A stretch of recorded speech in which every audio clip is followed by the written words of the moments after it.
Hello, folks. Welcome to another edition of Inside the Marble Palace, Post Media Saskatchewan's look at the goings on at the Saskatchewan legislature during our fall sitting.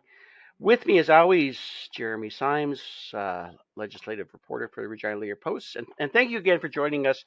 Mickey Djuric from Canadian Press, who is joining us again this week. Big news, Mickey. You're leaving us. You can't leave us. I We're am not leaving. allowing it. I'm sad. We are sad. Yes, indeed. Yeah, best press gallery in the nation right here. I can't believe I'm leaving you guys. Oh, you're too kind. You're too kind. Well, we're losing one of the best in Mickey. She's heading off to Ottawa to do good work in the Canadian Press Bureau there. Congrats, Mickey. Well deserved. Thank you. I learned a lot from both of you, and I appreciate it. So Well, thank you. you're lying, but you did it on your No. own, but I appreciate it anyway. Let's start out with Jeremy today and the fact that we just can't seem to get enough of these checks, or at least talking about them. I guess they're about half out right now, according to Premier Scott Moe. And in many ways, it seems, at least in the immediate, something that's incredibly popular. Tell us about how the rollout of checks has been working and whether there's still ongoing problems. Yeah, absolutely. It's one of the things everyone's talking about on Reddit or Facebook or Twitter even. They're wondering where their quote unquote Moe money is. And so the premier this week has given us an update on where their money is. He said about 450,000 of the 825,000 checks are out. And the remaining 375,000 will soon be on the way, probably or hopefully, he says, in the next 10 days. So check your mailboxes. They are coming, according to the premier. I know some folks are anxiously awaiting these because, we're dealing with affordability issues or whatever. Christmas shopping is coming up. We've all been promised this for a long time. So people want their money. This comes as, the opposition is calling for more affordability measures.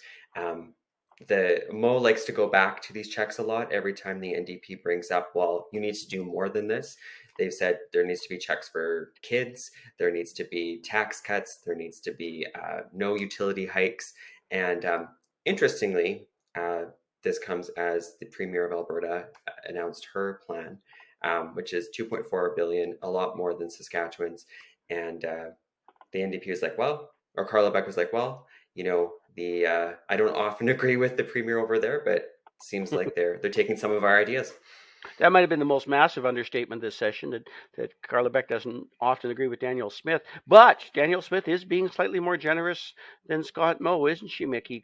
What is it, just because Alberta's looking at that election in 6 months and that it's pretty much a good time? Tell us about the Alberta rollout and how the opposition here has been playing off that, because as Jeremy said, that's become yet another talking point in terms of the opposition criticism of the Saskatchewan rollout on checks. Yeah, I can't say if it's related to the election, but I can say I can be confident, I think, to say it's just a sign of the times and provinces wanting to deal with affordability issues right now. Saskatchewan obviously are doing the $500 checks. Quebec, before Saskatchewan announced their own program, has announced $500 checks as well. This is happening now in Alberta. We're seeing provinces across the country take their own unique approach to how they can basically help people live more affordably. And I guess the difference in Alberta is that, or I should say, the difference is between Alberta and Saskatchewan is in Saskatchewan, essentially every adult ever over 18 who has filed their 2021 tax returns will get $500 back, where in Alberta, that money actually, it's a $600 payment over 6 months for each child under 18, as well as every senior as part of this Inflation Relief Act. So they're really targeting seniors and families who have children. And this is something that Carla Beck, leader of the NDP opposition, has wanted. They have been asking for the province to extend that $500 check we're seeing in Saskatchewan to help parents who are dealing with rising costs with their children. I'm wondering, beyond the political talking heads, whether anybody else is talking about how much generous or more generous other jurisdictions are right now. Because in the here and now, what I'm observing is people are pretty damn happy about getting their money. Everybody likes their Moe money and whatnot, and even issues like Jeremy's story on the number of dead people that have been getting checks or other things. While people are concerned about it, it hasn't become what I would call a major issue. But and there's always a but whenever a government does anything. What's good in the here and now sometimes can come back and bite you later, because now the answer to everything is if you have money to send out $500 checks to everybody, why don't you have money for this, that, and the other thing? Are we getting a bit of that, guys? I guess I'll start with Jeremy in terms of stuff like. Are we getting a bit of that blowback, or is the government seeing a little bit more of that than maybe already, or are we still in the honeymoon check stage? I don't know. If you talk to Scott Moe, it sounds like people are in the honeymoon check phase. Like you mentioned earlier, he said people are very happy with these checks, maybe happier than he even imagined they would be, which Yeah. is interesting. But the blowback is coming from the political talking heads like the NDP, even like Pierre Poilievre in Ottawa, right? Like he's also going after Trudeau on affordability measures. So we're seeing it at the political level. The opposition does bring in some folks here and there who would like to see some relief on their utility bills, but so far it just seems like people just really want their Mo money, like you mentioned. We'll see. I'm curious to see because there's going to be a fiscal update, second quarter coming up soon, and Donna Harpower hasn't totally ruled out anything additional, but at the same time has constantly said, like, this is our plan, we're sticking to it. And by the way, we've done all of these other things before that have helped people in the past. So I don't know if we'll see anything. Is it problematic, do you think, for the government, Mickey? Because we talked to the health minister, Paul Merriman, today about the cost of ERs, the cost of recruiting nurses, and everything else. I wonder if we're getting to the point where there are concerns being raised about the government being able to do everything they want to do. Because when we talked to Health Minister Merriman today, there did seem to be sort of some suggestion that we only have so much money to go around to recruit to bring in doctors. What did he have to say about that particular story? Yeah, well, he actually is headed to the Philippines tomorrow to help recruit RNs to the province to alleviate some stress that we are seeing in emergency rooms right now. He says part of that is because the children who are sick don't have access to medicine at home to bring down their fevers. Yeah, so he is trying to, him and this government are trying to build this approach where they can keep more students in the province who have gone to medical school. They're looking at outside workers. They have a pretty comprehensive attraction, or I don't even know how to word it, but basically a pretty comprehensive plan to get workers here. He says we're not even attracting workers just from out of country. We're even attracting healthcare workers from other provinces because they are willing to offer more money. They have also mentioned in the past that they're willing to offer, I believe, $50,000 more to bring doctors here. But he also did mention, and he always does note this, that this is something that every province in Canada is dealing with right now. We haven't really had to deal with a flu season in the last 2 years because of COVID. Our chief medical health officer has also said this is really the first year as well where are now dealing with all these respiratory illnesses and now COVID, where even before the pandemic, we just had respiratory illnesses. Even in New Brunswick, they had another patient who died in an ER while waiting to see a physician. So this is something that all the provinces across Canada are dealing with right now. And that's a point that the health minister likes to raise as he's announcing these challenges that Saskatchewan is facing. Yeah, well, absolutely. And we got more money coming, Jeremy. It's not going to be for doctors or anything else, but it's money from the feds, and it's money in relation to us actually collecting a carbon tax. I'm going to punish you and make you explain this story in terms of what big emitters um, will be paying and whatnot. No, and I guess maybe in broader strokes, how this deal kind of finally came about, because we've gone to court over the carbon tax. The government has fought it uh, tooth and nail.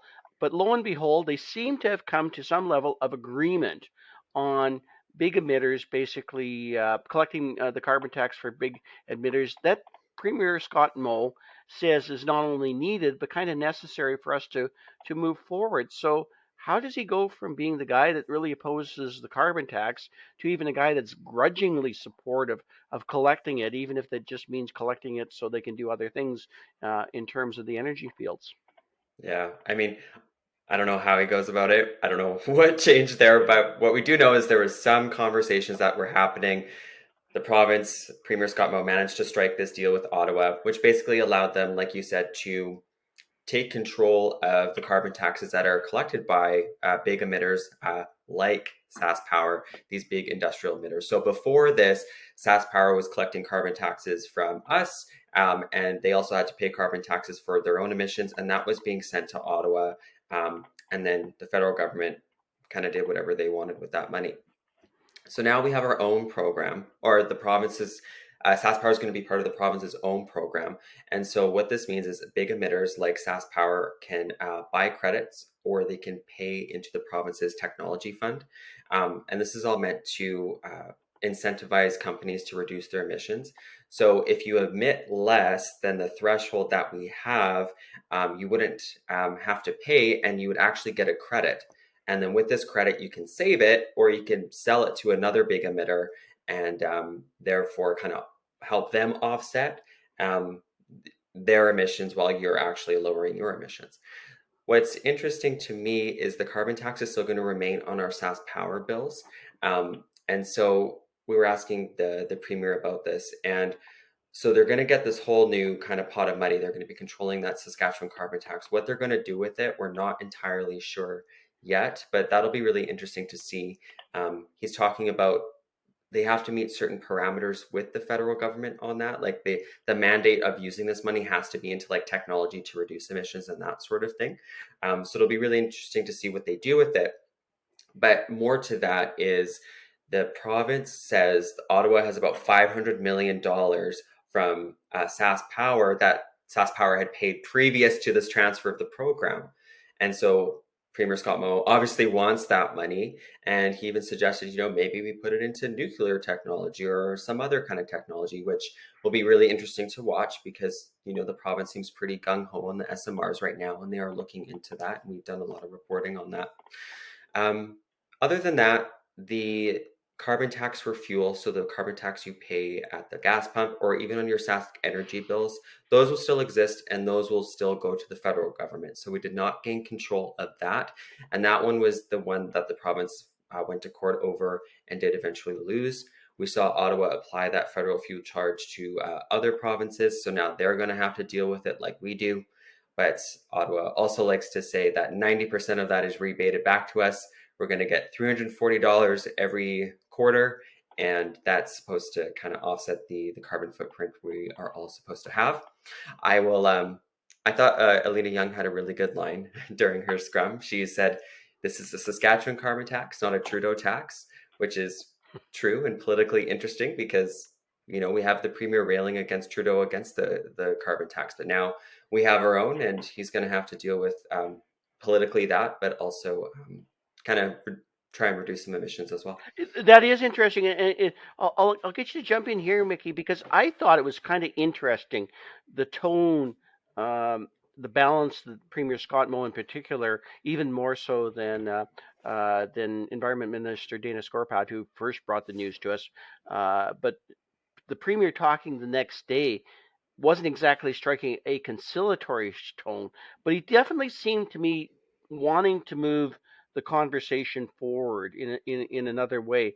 Is this going to be really hard for the premier to balance off the two, or is it just the inevitability, the reality, as I think the premier talked about, that we just simply have to do something about the SAS power situation? And it isn't just the coal-fired electrical generation; it's an aging infrastructure. It's a lot of changes that need to be fixed up. He seemed to be putting a fair bit of emphasis in that in our scrum yesterday, I thought.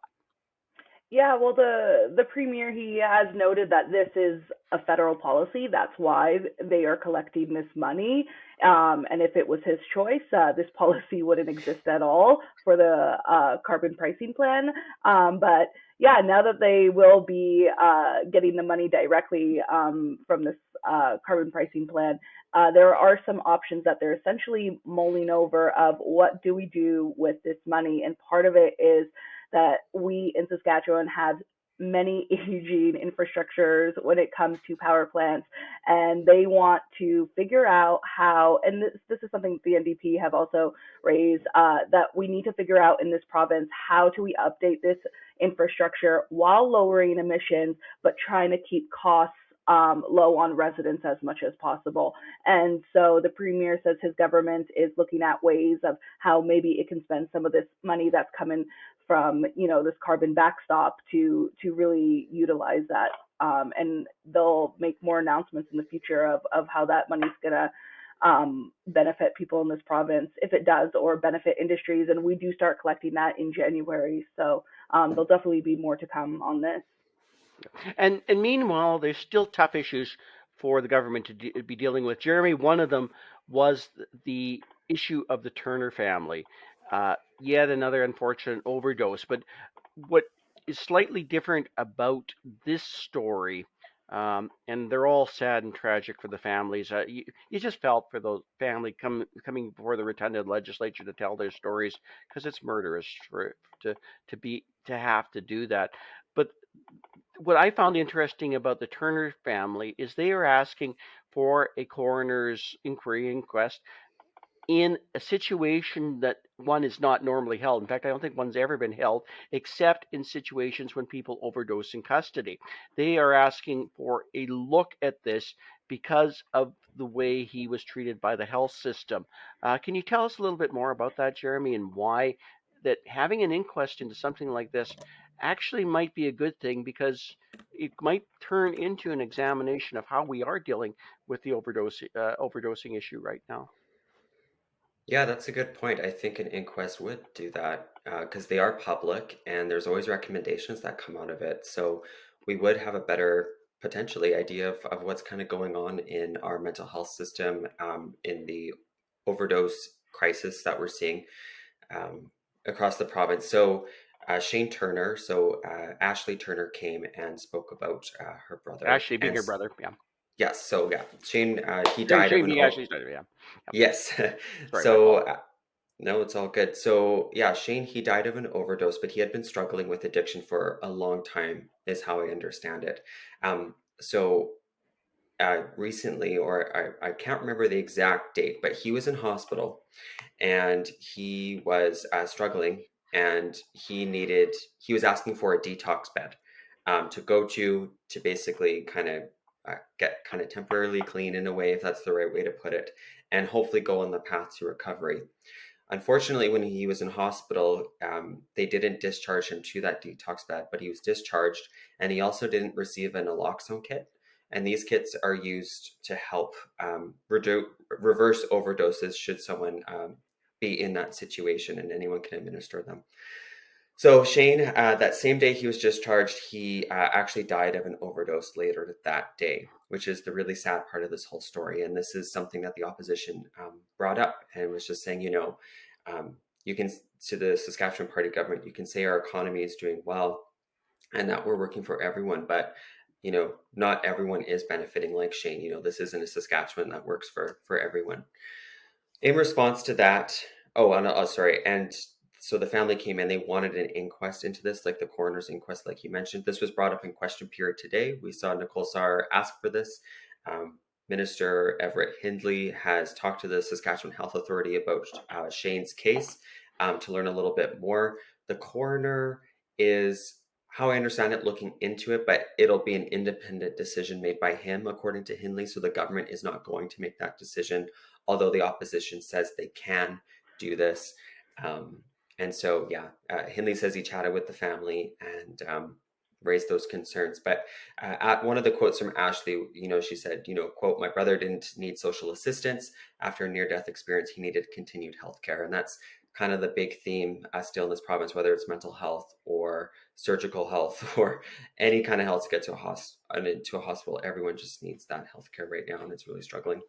Absolutely, and there's such tough stories both for the families, the tough stories for us to write about, but they're tough stories for the government to deal with in any kind of way, and hopefully something will good and positive come out of this.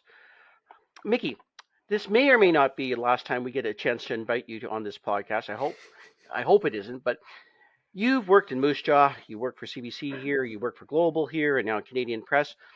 I want you to just, if you can, I'm going to surprise you with this question. What's been Oh your no. favorite story? No, answer it as you so deem appropriate. But what do you think has been your sort of favorite stories in terms of Saskatchewan? And what did you discover about this place when since you first arrived here that maybe surprised you a bit in terms of this? I'd just like to get your perspective before you leave us.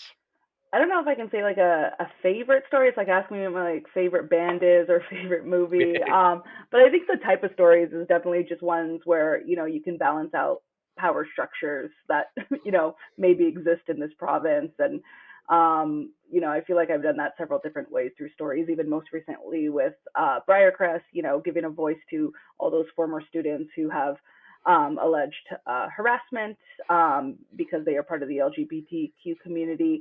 Yeah, I've covered a lot of stuff in this province. Most of my career has been in Saskatchewan. So I really feel like this province has shaped me as a journalist. And I have learned that I've learned how to be tough. Really, this I don't think province you had will to make learn that, by you. the way. I'm pretty sure you were pretty much on your way when you got No, here. no, that's something I have adopted while being here. Yeah, and it's not just because of the Saskatchewan winters. People here will hold media accountable and will demand the best out of you, and that's something that I have appreciated. And as you mentioned, I've been in Moose Jaw too, and it's been sweet because so many Moose Jaw people have seen me grow over the years in this province, and now seen me go back to my hometown province in Ontario, and they've always been a champion of mine. So I really have called Saskatchewan my adoptive home because it really does feel that way. And I'm obviously going to miss the people. And I hate Ontario humid summers, and nothing beats the Saskatchewan summer. So, and also go Riders, right? I feel like that's also what I've learned, that you have to be a Riders fan. Yeah, you And have to be a Rider fan. Yeah, so, but good. yeah, I'm really going to miss it and miss you guys as Yeah. well. Well, we're going to miss you, and thanks for joining us again. Unfortunately, we don't have as much time as we like on these podcasts. Thank you for all your good work, Mickey, Jeremy. Thank you for your great work as usual, and I so appreciate you guys. And we'll hopefully see you sometime. I'll see you at work for at least a few more days, but we'll hopefully see you again on Marble Palace. Take care, guys. Bye. Bye.